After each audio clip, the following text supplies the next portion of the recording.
தேவன் நமக்கு அனுமதிக்கிற ஒவ்வொரு சோதனையுமே அந்த சோதனையின் மத்தியில் நாம் நமது நம்பிக்கையை தேவன் மீது போடுகிறோமா அல்லது மனுஷன் மீது போடுகிறோமா?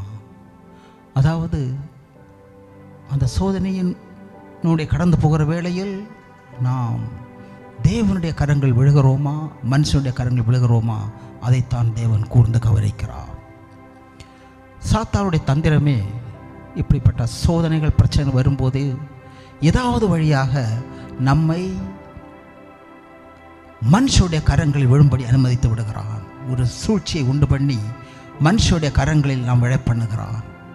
ஆகவே தேவன் நமக்கு ஆயத்தம் பண்ணியிருப்பதை அதன் நிமித்தம் நாம் இழந்து விடுகிறோம். உதாரணமாக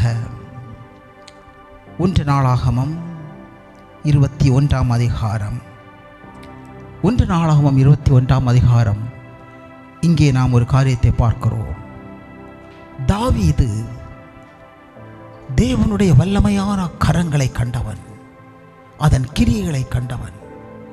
சவுலினாலும் கூட்டத்தாராலும் அநேக வருடங்கள் துரத்தப்பட்டு அவன் காடுகள் மலைகள் குகைகள் ஓடிக்கொண்டிருந்த போதெல்லாம் மெய்யாகவே அவன் தேவனுடைய கரம் அவனை மூடி மறைத்து கொண்டது. தேவனுடைய கரத்தில் அவன் தன்னையே அர்ப்பணித்து கொண்டான். ஆகவே தேவனுடைய கரம் அவனை விட்டு விலகவே இல்லை. அதை அவன் ருசித்தவன்.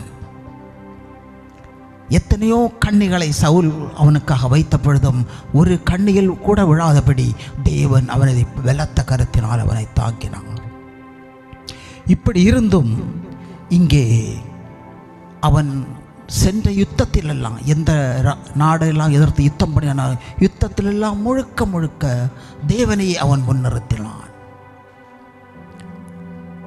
தேவ பலத்தினால் அவன் யுத்தம் செய்து பல ராஜ்யங்களை மேற்கொண்டவன் அவன். ஞாபகம் இருக்கிறதா?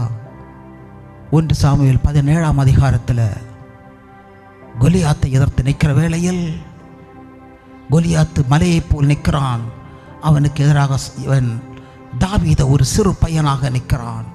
ஆனால் கோலியாத்தோ யுத்த வீரருக்கான உடைகளை உடுத்தி பட்டயத்தையும் வைத்து கொண்டு நிற்கிறான். இவன் கையில் ஒன்றுமில்லை, ஒரு சின்ன கூழாங்கல்.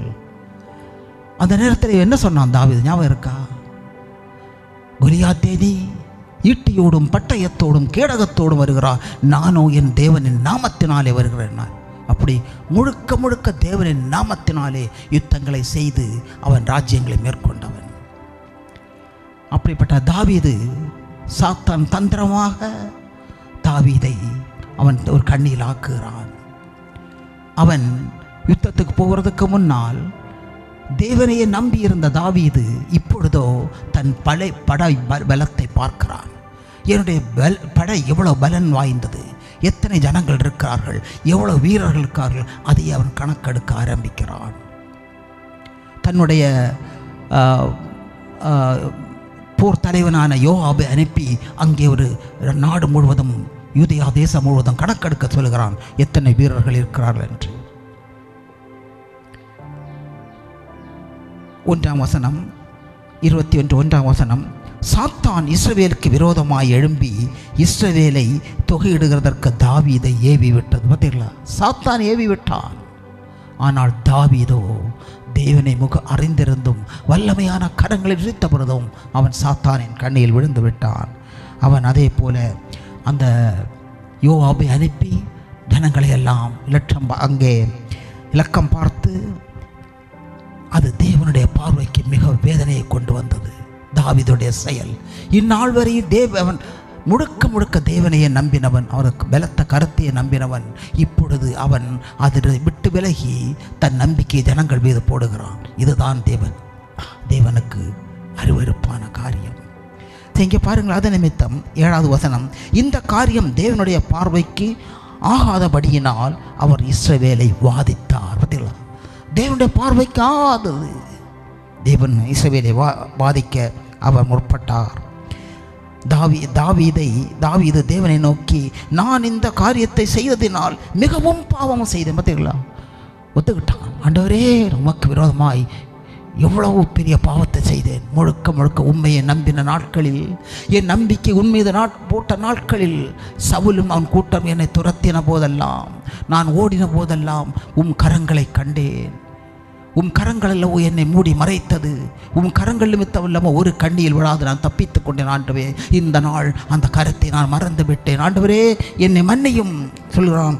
ஆம், நான் பாவம் செய்தேன் என்று ஒத்துக்கொள்கிறான்.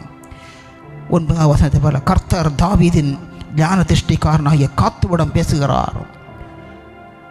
அந்த தீர்க்கதரிசியிடம் பேசுகிறார். நீ தாவீதிடத்தில் 10ஆவது வசனம், நீ தாவீதிடத்தில் போய் 3 காரியங்களை உனக்கு முன்பாக வைக்கிறேன் சொல்லுகிறார். 3 காரியங்களுக்கு முன்னால் வைத்து அவனை வாதிக்க பண்ண போகிறேன். அந்த நாட்டை அவரிடத்தில் சொல்லுங்கிறார். நான் வாசிக்கிறோம் 12 முதல். 1 3 வருஷத்து பஞ்சம், அல்லது 3 மாத சங்காரம், அல்லது கொள்ளை நோய். இதில் ஏதாவது ஒன்றை நான் அனுமதிக்க போகிறேன். தேவ கோபம். தேவனை நம்பின தாவீது தேவனுடைய கரங்களிலே தன்னை மூடி மறைத்து சவுலின் கண்ணிக்கு தப்பின தாவீது இப்பொழுது தேவனே அவன் மீது கோபமாகிறார். என்ன நடந்தது பார்த்தீர்களா? அந்த நேரத்தில் தாவீது வார்த்தையை பாருங்க, 13ஆவது வசனம். அப்பொழுது தாவீது காத்தை நோக்கி, கொடிய இடுக்கண்களில் அகப்பட்டிருக்கிறேன், இப்போது நான் கர்த்தருடைய கரங்களில் விழுவேனாக. பார்த்தீங்களா? இதே கர்த்தரின் கரங்களில் இருந்து அவன் கர்த்தரின் வல்லமையை கண்டவன், மிகவும் பாதுகாக்கப்பட்டவன், கண்ணுகளுக்கு விலக்கி பாதுகாக்கப்பட்டவன். அதற்கு பிறகு கையிலிருந்து அவன் தேவனுடைய கையை உதாசீனம் பண்ணுகிறவன், தேவனை கோபம் ஊட்டுகிறான். தேவனோ அவனை வாதிக்க தொடங்கினவுடன் சொல்ற பாருங்க, பார்த்தீங்களா? அப்பொழுது தாவீது காத்தை நோக்கி, கொடிய இடுக்கணில் அகப்பட்டிருக்கிறேன், இப்போது நான் கர்த்தருடைய கையில் விழுவேனாக. ஆண்டவரே, என்னை மன்னியும். ஆண்டவரே, கரத்தை நான் மறந்து விட்டேன், கரத்தை உதாசீனம் பண்ணி விட்டேன். இப்பொழுது மீண்டும் நான் கரத்தில் விழுகிறேன். மனித பலம் அல்ல, மனிதனுடைய படைகள் அல்ல, போர் வீரர்கள் அல்ல, உமது கரம் மட்டும் போதும். ஆண்டவரே, கரத்தில் நான் விழுகிறேன் என்று தன்னையே தேவனுடைய கரத்துக்கு அவன் ஒப்பு கொடுக்கிறான். கிறிஸ்துவில் அன்பார்ந்த சகோதர சகோதரிகளே, நான் முக்கியமாக தெரிந்து கொள்ள வேண்டிய ஒன்று ஞாபகம் இருக்குதா? எகிப்திலிருந்து புறப்பட்ட தேவனுடைய ஜனங்கள், கானான் தேசத்தை நோக்கி புறப்பட்ட ஜனங்கள், எகிப்திலிருந்து புறப்பட்டது முதல் அநேக சூழ்நிலைகளில் தேவனுடைய வல்லமையான கரங்களை கண்டவர்கள். தங்களுடைய நம்பிக்கை அந்த வல்லமையான கரத்தில் போட்டு வல்லமையான கிரியைகளை கண்டவர்கள். நாட்கள் செல்ல செல்ல இருதயத்தின் கடினத்தின் நிமித்தம் அவர்கள் நன்றியற்றவர்களாகி தேவனுடைய வல்லமையான கரங்களை அவர்கள் மறந்தார்கள். இந்த நாட்களிலும் அந்த கரத்தை மறந்துவிட வேண்டாம். அந்த வல்லமையான கரமே நமக்கு அரணும் கோட்டையுமாயிருக்கும். அந்த வல்லமையான கரங்களே நம்ம எல்லா கண்ணிகளுக்கும் நம்மை விலக்கி காத்துக்கொள்ளும், நம்மை மூடி மறைத்துக் கொள்ளும். இதை ஒரு கணம் தாவீது மறந்த பிறகு அவருடைய வாழ்க்கையில் என்ன நடந்து பார்த்தீர்களா?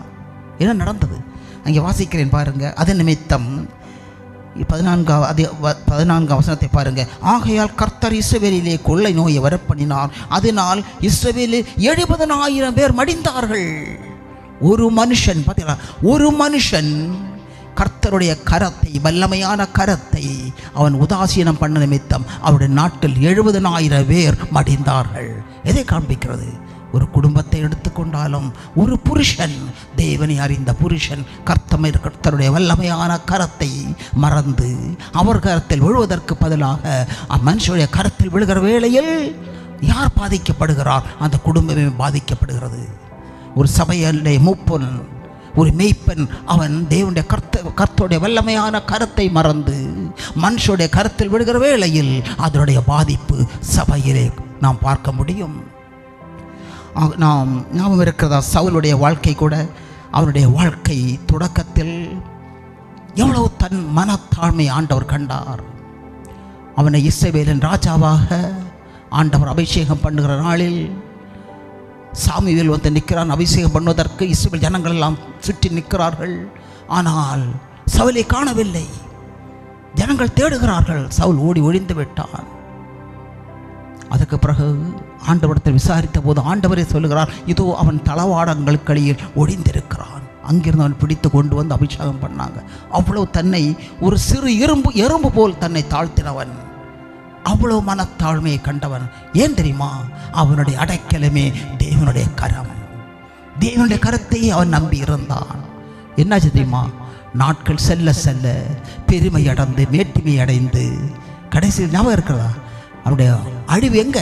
கடைசி நாளில் அவன் குறி சொல்லுகிற ஒரு பெண்ணிடம் சென்று அவளுடைய கரத்தில் விழுகிறான்.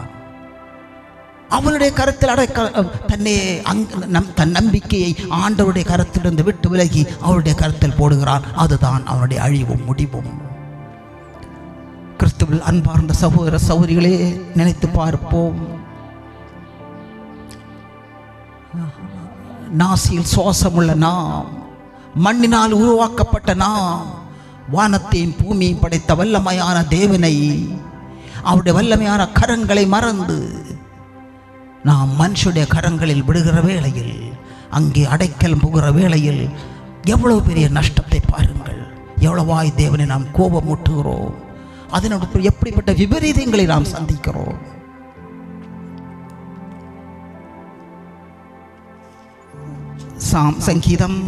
சங்கீத புத்தகம்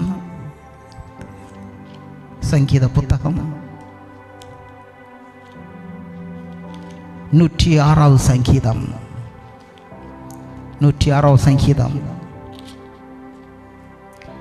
21 முதல், எகிப்திலே பெரிய கிரியைகளையும் யார் இஸ்ரவேல் ஜனங்கள் காமின் தேசத்திலே அதிசயங்களையும் சிவந்த சமுத்திர தண்டையிலே பயங்கரமானவர்களை செய்தவராகிய தங்கள் இரட்சகராகிய தேவனை மறந்தார்கள். அந்த வல்லமையான கரங்களே ஜனங்கள் வெகு சீக்கிரத்தில் மறந்தார்கள். என்ன நடந்தது? நாளுக்கு நாள் அதே வனாந்தரத்தில் அவர்கள் ஜீவனற்றவர்களாக செத்து விழுந்தார்கள். விக்கிர ஆராதனைக்கு தங்களை ஒப்பு கொடுத்தார்கள். எல்லாமே நடந்ததுக்கு ஒரே ஒரு காரியம், ஆதி நாட்களில் கண்ட தேவனுடைய வல்லமையான கரங்களை மறந்தார்கள். ஆகவே இந்த நாட்களிலும் நாம் ஒரே ஒரு காரியம், நான் திரும்பவும் அதே சொல்கிறேன், தேவனுடைய கரம் என்பதோ நம்முடைய அரணும் கோட்டையும் நம்முடைய அடைக்கலவும் எல்லாமே தேவனுடைய கரம். அந்த கரத்தை நம்புகிற ஒருவன் ஒரு நாளுமே அவன் நிச்சயமாக பின் மாறுவதில்லை. வல்லமையான கரம். அந்த நம்பிக்கை, அந்த கரத்தின் நம்பிக்கையை விட்டு விலகி மனுஷனுடைய வேறு கரத்தை நம்புகிற வேளையில் எவ்வளவு பெரிய அழிவை நாம் பார்க்கிறோம். தாவீதுடைய வாழ்க்கையில பார்த்தோம். 70,000 பேர் சாகடித்து இறந்தார்கள். ஆகவே இந்த நாட்களிலும் ஒரே ஒரு வாழ்க்கை, தேவனை மையமாக வைத்து வாழ்கிற வாழ்க்கை. அதாவது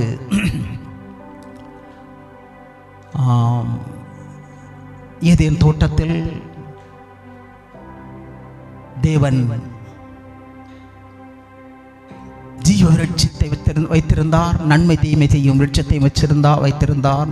ஆனால் அந்த ஜீவ விருட்சத்தை தோட்டத்தை நடுவில் வைத்திருந்தார். எதை காண்பிக்கிறது? அந்த ஜீவ விருட்சமோ ஒரு மனுஷன் தேவனையே மையமாக வைத்து தன் நம்பிக்கையை தேவன் மீது போட்டுகிற வாழ்க்கை, அதுதான் ஜீவ விருட்சம்.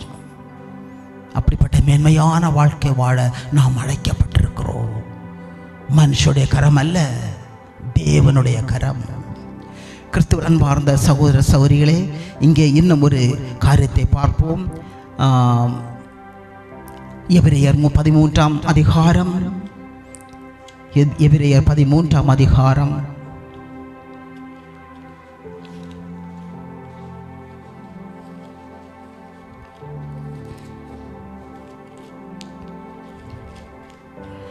13ஆம் அதிகாரம் 5-6 வசனங்கள் நமக்கு தெரிந்த வசனம். நீங்கள் பண ஆசை இல்லாதவர்களாய் நடந்து உங்களுக்கு இருக்கிறவைகள் போதும் என்று எண்ணுங்கள். நான் உன்னை விட்டு விலகுவதுமில்லை, உன்னை கைவிடுவதுமில்லை என்று அவர் சொல்லியிருக்கிறாரே. அதனாலே நாம் தைரியம் கொண்டு கர்த்தர் எனக்கு சகாய, நான் பயப்படேன், மனுஷன் எனக்கு என்ன செய்வான் என்று சொல்லலாமே. கர்த்தர் எனக்கு அவரே எனக்கு சகாய, மனுஷர் எனக்கு என்ன செய்வான்? இதுதான் கர்த்தரின் கடத்தை நம்பி வாழ்வதற்கு ஆதாரம். கிறிஸ்துவ அன்பார்ந்த சகோதர சகோதரிகளே, இந்த காரியத்தை நம் இருதயத்தில் நாம் எழுதி கொள்ள வேண்டும். கர்த்தர் எனக்கு சகாயர், எல்லா வேளையிலும் மனுஷன் எனக்கு என்ன செய்வான்? 2 சாமுவேல் 12ஆம் அதிகாரத்தில் பார்ப்போம். 2 சாமுவேல் 12ஆம் அதிகாரம்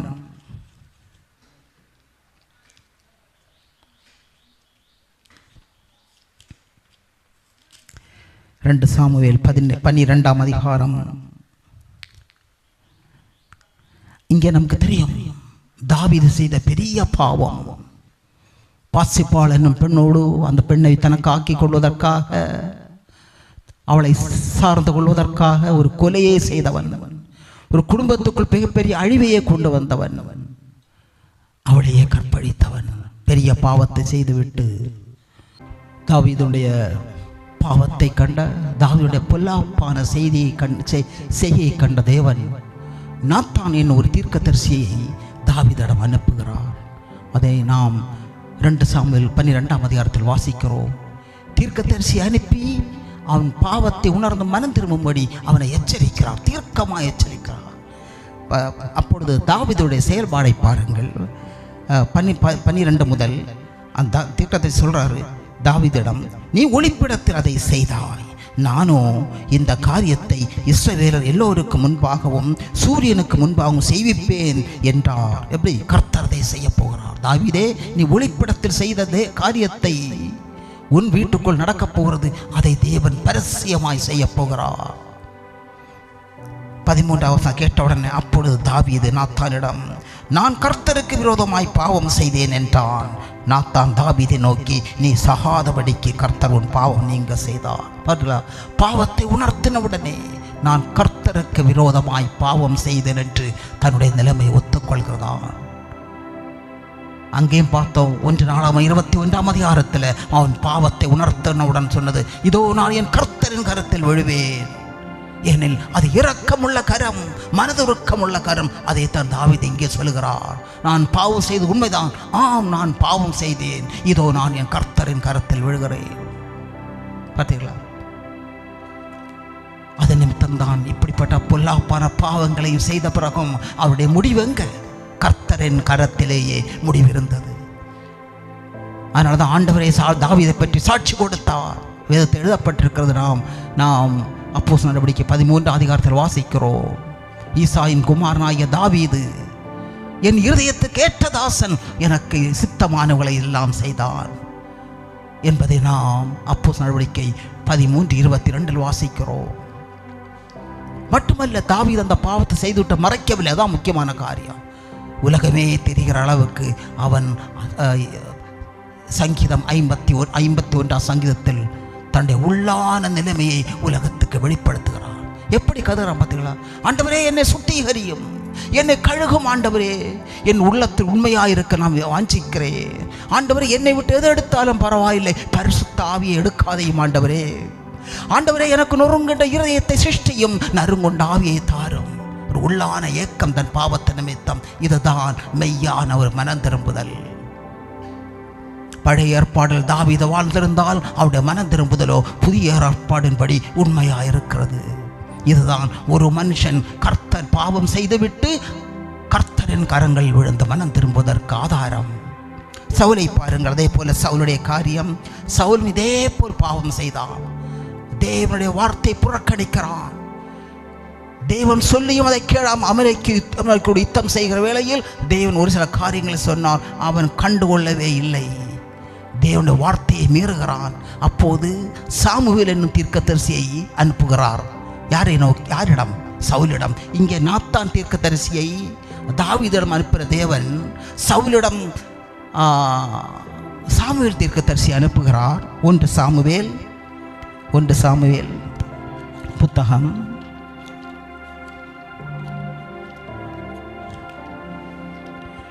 15ஆம் அதிகாரம்.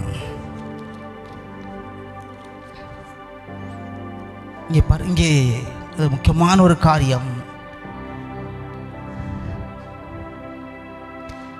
26 பாருங்கள். 26 சாமுவேல் சவுலை பார்த்து, நான் உம்மோடு கூட திரும்பி வருவதில்லை, கர்த்தருடைய வார்த்தை புறக்கணித்தீர். கர்த்தருடைய வார்த்தையை நீ புறக்கணித்தீர், நீர் இஸ்ரவேலின் மேல் ராஜாவாயிராதபடிக்கு கர்த்தர் உம்மையும் புறக்கணித்து தள்ளினார். இதை காண்பிக்கிறது. நாம் தேவனுடைய வார்த்தை புறக்கணிக்கிற வேளையில் நம்மை தேவன் புறக்கணிக்கிறதும் அல்ல, நம்மை புறக்கணித்து தேவன் தள்ளி விடுகிறார். எவ்வளோ பயங்கரமாக நினைத்து பார்த்தீர்களா? மட்டுமல்ல, அதற்கு பிறகு பாருங்கள் அவனுடைய அவனுடைய செயல்பாடை பாருங்கள். சவுல் தாவீது பாவம் செய்துவிட்டு நாம் பார்த்தோம், பாவம் செய்துவிட்டு கடைசி அவனுடைய பாவம் உணர்த்தப்பட்ட உடனே ஆம் நான் பாவம் செய்தேன் என்று ஒத்துக்கொள்கிறான், தன்னை தாழ்த்துகிறான், கர்த்தரின் கரத்தில் விழுந்து விடுகிறான். உலகம் முழுவதும் எல்லோரும் கேட்கட்டும் என்று உள்ளான நிலைமையை அவன் வெளியிடுகிறான். ஆனால் இங்கே சவுலின் செயலை பாருங்கள். 30வது வசனம். அப்படி சாமுவேல் தீர்க்கதரிசியுடைய எச்சரிப்புக்கு அவனுடைய பதிலை பாருங்கள். அதற்கு அவன், யார்? சவுல், நான் பாவம் செய்தேன். அதே வார்த்தை தாவீது என்ன செய்தேன்னு சொன்னால் அவனுடைய பாவத்தை உணர்த்த உடனே ஆம் நான் பாவம் செய்தேன். அதே வார்த்தை சவுல் சொல்லுகிறான். ஆம், இங்கே அதே தான், நான் பாவம் செய்தேன். ஓகே, அடுத்த பிறகு பாருங்க. இப்பொழுது என் ஜனத்தின் மூப்பருக்கு முன்பாகவும் இஸ்ரவேலுக்கு முன்பாகவும் என்னை நீ கனம் பண்ணுவதில் பாவத்தை மறைக்கிறான். ஜனங்கள் தெரிய வேண்டாம்ப்பா, அவர்களுக்கு முன்னால் என் பாவத்தை நீ வெளியிட வேண்டாம், அவர்களுக்கு முன்னால் என்னை கனம் பண்ணு. பாவத்தை மறைக்கிறவன் வாழ்வடைய மாட்டான். பார்த்தீங்களா? அதை அறிக்கையிட்டு விடுகிறவனோ எனது இரக்கம் பெறுவான். இதுதாங்க கர்த்தருடைய கரங்கள் விழுவதற்கும் மனுஷனுடைய கரத்தில் விழுவதற்கும் உள்ள வித்தியாசம். தேவனுடைய கரங்களில் விழுகிறவன் எத்தனை தடவை பாவத்தில் விழுந்தாலும் அவன் அடைக்கலம் புகுவதோ அதே தேவனுடைய கரம். அவரை தேவன் மன்னிக்கிறார். அவருடைய மனம் திரும்புதலை கண்டு தேவன் உயர்ந்த ஸ்தானத்தில் அவனை வைக்கிறார். ஆனால் தேவனுடைய வார்த்தை மீறுகிற வேளையில் சவுலுக்கு வந்த கதிதான் எந்த மனுஷனுக்கு வரும். ஆகவே இந்த நாட்களிலாவது நாம் நடுக்கத்தோடும் பயத்தோடும் நம்முடைய கண்கள் தேவனுடைய கரத்தை நோக்கி பார்க்கட்டும். ஞாபகம் இருக்கிறதா? தேவனுக்கு எதிராக இருந்த 12 அப்போஸ்தலர்களில் யூதாசும் பாவம் செய்தான், பேதுருவும் பாவம் செய்தான். யூதாசு ஆண்டவரை காட்டி கொடுத்தான். ஆனால் பேதுருவோ உனக்கு நான் எந்த விதத்திலும் குறைந்தவன் அல்ல என்று சொல்லி தேவனை மறுதலித்தான். மட்டுமல்ல, அவரை அறியேன் என்று அவன் சபித்து சத்தியம் செய்கிறான். என்ன நடந்தது? பேதுருவின் பாவம் உணர்த்தப்பட்டவுடன் அவன் மனம் கசந்து அழுது கொண்டே இருக்கிறான். மனம் கசந்து அழுது அவன் பெந்தைக்கோஸ்தே நாளில் தேவன் அதி வல்லமையாய் உயர்த்துகிறான். அவனிடத்தில் ஜீவன் நதி புறப்பட்டு அநேகரை ஆசீர்வதித்தது. ஆனால் தேவனுக்கு எதிராக பாவம் செய்த யூதாசோ அவனும் மனம் கசந்து அழுதான். ஒரு குறைவில்லை. அந்த பேதுருவை போலவே யூதாசு மனம் கசந்து அழுதான். ஆனால் அவன் மனம் கசந்து அழுததோ தேவ சமூகத்தில் தேவனிடம். இவன் மனம் கசந்து அழுததோ மனுஷருக்கு முன், ஆசாரியர்களுக்கு முன் மனம் கசந்து அழுது 30 வெள்ளிக்காசை ஆலயத்தில் எறிந்து போட்டு கொடுத்தான். ஆகவே 2 பேரும் மனம் கசந்து அழுதார்கள். ஒருவனுடைய மனம் கசந்து அழுதலோ தேவனுக்கு முன் அவருடைய கரத்தில் விழுகிறான். இன்னொருவனோ மனுஷருக்கு முன் மனம் திரும்பி அவருடைய கரத்தில் விழுகிறான். தேவனுக்கு முன் மனம் திரும்பி அவருடைய கரத்தில் விழுந்தவன் அவன் பரலோகத்துக்கு எடுத்துக்கொள்ளப்பட்டான். மனுஷருக்குள் மனம் திரும்பி மனுஷருடைய கரங்கள் விழுந்தவனோ பாதாளத்துக்கு எடுத்துக்கொள்ளப்பட்டான். இந்த நாட்களிலாவது நாம் நம்முடைய வாழ்க்கை எப்படி இருக்கிறது? நம்மையே நாம் நிதானித்து பார்ப்போம். நான் சொன்னது போல நமக்கு வருகிற ஒவ்வொரு சோதனையிலும் அதை தேவன் பார்ப்பதோ நம்முடைய அந்த சோதனையின் முடிவில் யாருடைய கரத்தை நம்பி இருக்கிறோம்? தேவனுடைய கரமா அல்லது மனுஷனுடைய கரமா என்பதை இந்த சோதனை ஒவ்வொரு மனுஷனுமே சந்திப்பார். சாத்தானுடைய தந்திரமே தேவனுடைய கரத்தை விட மனுஷனுடைய கரத்தை வல்லமையாய் காண்பிப்பான். இக்கட்டான நிலையில் நமக்கு உதவுவனோ மனுஷனை மேன்மையாக காண்பிப்பான். நம்மை வஞ்சிப்பதற்காக உணர்வை அடைவோம், ஜாக்கிரதையாக இருப்போம். மனுஷ கரத்தில் நான் நம்பிக்கை போடுகிற வேளையில் அது தற்காலிகமானது. ஒரு நாளில் உணர்வோம், அது நமக்கு கண்ணியாகவே அமையும். ஆனால் தேவனின் கரத்தில் நம்பிக்கை போடுகிற வேளையில் மெய்யாகவே அது நமக்கு அடைக்கலம், அதுவே நமக்கு கோட்டை, அதுக்கு நமக்கு அரணாக இருக்கும். ஆகவே கிறிஸ்து அன்பார்ந்த சகோதர சகோதரிலே ஞாபகம் இருக்கிறதா? லூக்கா 15ஆம் அதிகாரத்தில் வாசிக்கிறோம். லூக்கா 15ஆம் அதிகாரத்தில் கெட்ட குமாரனுடைய அவனுடைய வாழ்க்கையை நாம் பார்க்கிறோம். அவன்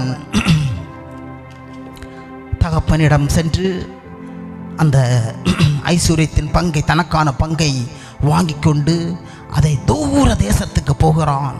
தூர தேசத்திற்கு போய் தனக்கு விருப்பப்படியான ஒரு வாழ்க்கை, ஊதாரித்தனமான வாழ்க்கை வாழ்ந்து அவன் கடைசியில் அவனுடைய பாவம் உணர்த்தப்பட்ட பிறகு அவன் ஆழமாய் மனம் திரும்புகிறான். அவனுடைய மனம் திரும்புதலை பாருங்கள், ஆழமான மனம் திரும்புதல். 18வது வசனம், லூக்கா 15:18. நான் எழுந்து என் தகப்பனிடத்திற்கு போய், தகப்பனே, பரத்துக்கு விரோதமாகவும் உமக்கு விரோதமாகவும் பாவம் செய்வேன், அப்படி செய்தேன், அப்படிப்பட்ட முடிவோடு சொல்லுங்கள். பார்த்தீங்களா? அப்படி அப்பட்டமாக தன்னுடைய பாவத்தை ஒத்துக்கொள்கிறார். ஆண்டவரே, நான் மனுஷனுக்கு விரோதமாகவும் உமக்கு விரோதம் பாவம் செய்தேன். ஆண்டவரே, என் தகப்பனுக்கு விரோதமாகவும் உமக்கு விரோதமாகவும் பாவம் செய்தேன்.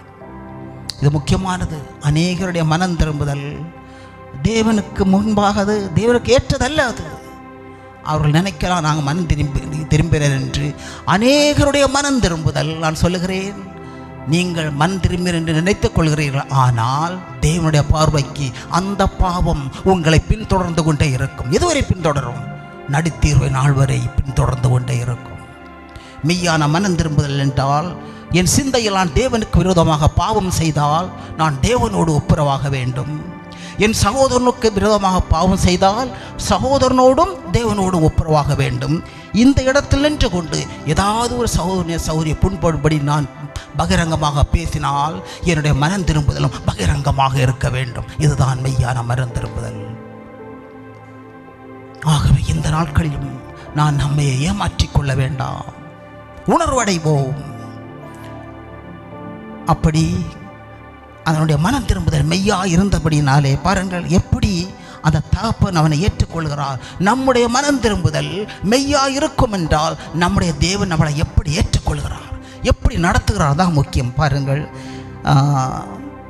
22, 23 வசனத்தை பாருங்கள். அப்பொழுது தகப்பன் தன் ஊழியக்காரரை நோக்கி, நீங்கள் உயர்ந்த வஸ்திரத்தை கொண்டு வந்து இவனுக்கு உடுங்கள். எது உயர்ந்த வஸ்திரம்? என்ன வஸ்திரம்? நீதியின் வஸ்திரம். நீதி என்னும் வஸ்திரம். இவன் நீதிமான். உன மனம் திரும்புதல் ஆழமாக இருந்தது. நீதி என்னும் வஸ்திரத்தை தரித்து, ஆக இவன் கைக்கு மோதிரத்தையும், கைக்கு மோதிரம்னா பரிசுத்த ஆவியின் அபிஷேகம், இவன் அபிஷேகம் பண்ணி கால்களுக்கு பாதரட்சிகளை போடுங்கள். அதாவது தேவ சமாதானத்தினால் இவன் நிறையுங்கள். இவன் சமாதான புத்திரன். நினைத்து பாருங்கள், நாம் பாவம் செய்துவிட்டு ஆழமாய் மனம் திரும்புகிற வேளையில் எப்படி தேவனம் நம்மை கனம் பண்ணி உயர்ந்த சாணத்தில் கொண்டு வருகிறார். மற்றும் அவருடைய மனம் திரும்ப எப்படி இருந்தது பார்த்தீர்களா? 19, இனிமேல் உம்முடைய குமாரன் என்று சொல்லப்படுவதற்கு நான் பாத்திரன் அல்ல, உம்முடைய கூலிக்காரர் ஒருவனாக என்னை வைத்துக் கொள்ளும் என்று என்பேன் என்றான். ஒரு தன்னையே ஒரு பூஜ்யமான நிலைக்கு கொண்டு வருகிறான். அப்படிப்பட்ட ஒரு ஆழமான மனம் திரும்புதல். ஆகவே இந்த நாட்களிலும் அன்பார்ந்த சகோதர சகோதரிகளே, நாம் நம்மை ஏமாற்றிக் கொள்ள வேண்டாம். எவ்வளவாய் நாம் தேவனுடைய கருமே எனக்கு அடைக்கலம், தேவனுடைய கருமே எனக்கு கோட்டை, தேவனுடைய கருமே எனக்கு எல்லாம் என்று சொல்லி அவருடைய கரத்தை நம்புகிறோமோ அந்த மனுஷன், நான் சொல்ல, எல்லா சூழ்நிலையிலும் தேவன் அவனை விட்டு விலகுவதே இல்லை. தேவன் அவனோடு இருந்து அவனை வழி நடத்துவார். எவ்வளவாய் நம்முடைய நம்பிக்கை தேவன் மீது போடுகிறோமோ அவ்வளவாய் தேவனுமோ நம்மை உயர்ந்த இடத்தில் நம்மளை உயர்த்துகிறார். ஆகவே நான் சொல்லுகிறேன், நாம் வானத்தையும் பூமி படைத்த வல்லமையான தேவன் நித்தியமாக இருக்கிற தேவன் சாதாரண மண்ணினால் எடுத்து உருவாக்கின மனுஷன் மீது நம்முடைய நம்பிக்கையை போட்டு அவனை மையமாக வைத்து ஒரு சபிக்கப்பட்ட வாழ்க்கை வாழ வேண்டாம். இந்த நாட்களிலாவது மனம் திரும்பவும். ஒரே ஒரு தேவன், வல்லமையான தேவன், வல்லமையான கரம். அந்த கரத்தினால் ஜனங்களை எகிப்திலிருந்து நடத்தி அநேக அற்புதங்களை அதிசயங்களை செய்து நானே தேவன் என்று வெளிப்படுத்தின தேவன். அதே கரம் நம்மோடு இருக்கட்டும், நம் குடும்பத்தோடு இருக்கட்டும். இந்த நாட்களிலாவது நம்முடைய மனக்கண்கள் அந்த கரத்தை நோக்கி பார்க்கட்டும்.